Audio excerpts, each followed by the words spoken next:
The raid began before sunrise in Port Royal, around 1685.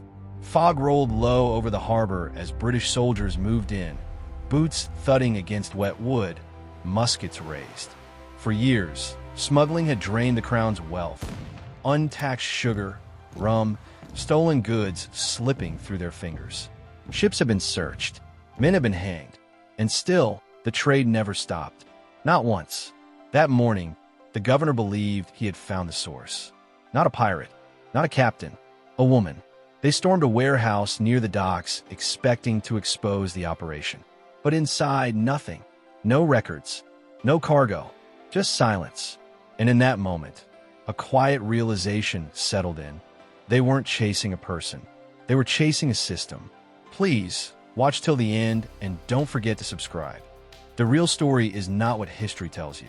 In the late 1600s, ports like Port Royal were more than trade hubs. They were pressure points of empire. Goods moved fast, laws moved slow, and in that gap, smuggling thrived. But what history rarely highlights is this. While men dominated the seas, women quietly controlled the ports. Not through titles or force, but through position. They ran taverns where drunk sailors revealed routes without thinking.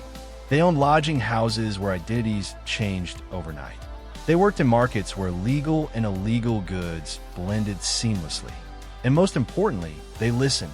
Information flowed through them, unnoticed, unrecorded, but incredibly powerful. Taken Bonny, active around 1718 in Nassau.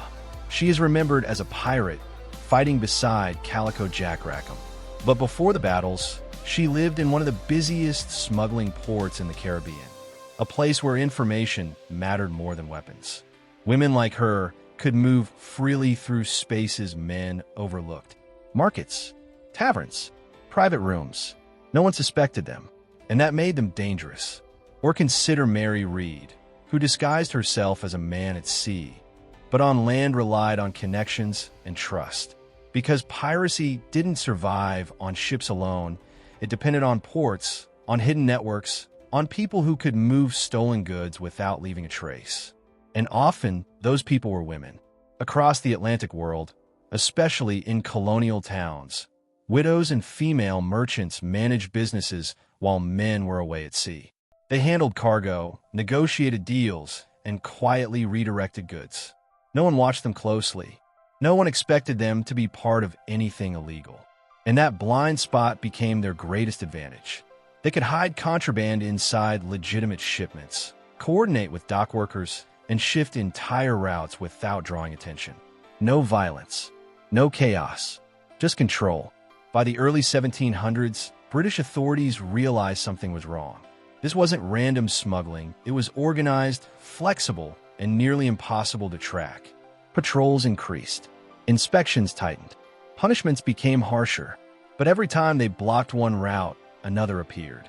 No leader was captured. No network collapsed. Because there was no single center to destroy. It wasn't built like an empire. It was built like a web. By 1720, as crackdowns intensified and famous pirates were executed or disappeared, the visible threat seemed to fade. But the system didn't die. It adapted.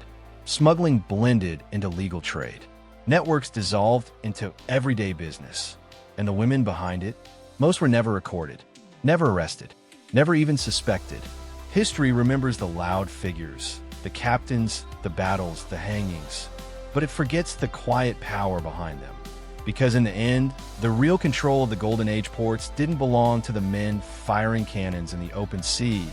It belonged to the women no one noticed, standing in plain sight, quietly controlling everything.